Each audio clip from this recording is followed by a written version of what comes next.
Hello বন্ধুরা, good morning সবাইকে। এই দেখো, এটা হচ্ছে আমার বাড়ির পোষ্য বেড়াল।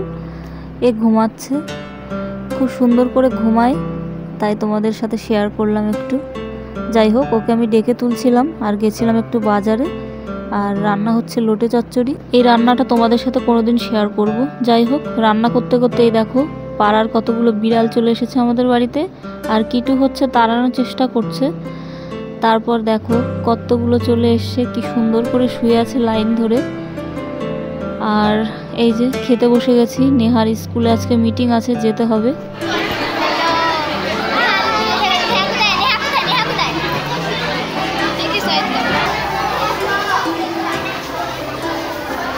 যাই হোক, মিটিং শেষ, স্কুলও ছুটি। আর নেহা হচ্ছে এটা কালার করেছে ক্লাসরুমে, সেটাই আমাকে দেখাচ্ছিল। দেখো কতটা সুন্দর লাগছে।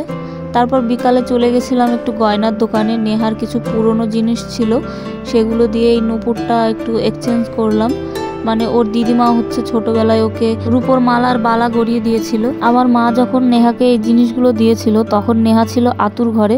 মালাটা পরতে পরতে কেটে গেছিল।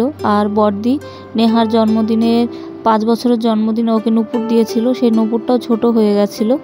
তো তার জন্য এ চেঞ্জ করা, তো খারাপ লাগছিল খুবই। তো ঘরে ফেলে রেখে তো কোনো লাভ নেই, তাই ভাবলাম একটু নতুন জিনিস করে রাখা যাক।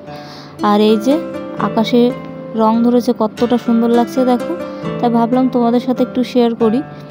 বিকেলের দিকে ছাদে আসলে বেশ ভালো লাগে এরকম আকাশটা দেখলে পরে। যাই হোক, আমি প্রচণ্ড পরিমাণে এই প্রকৃতি লাভার, খুব ভালো লাগে আমার এই প্রকৃতির মাঝখানে বসে থাকতে।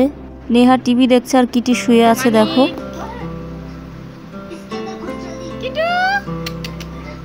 কি করছো দিদির কাছে? এটা তোমার দিদি হয়?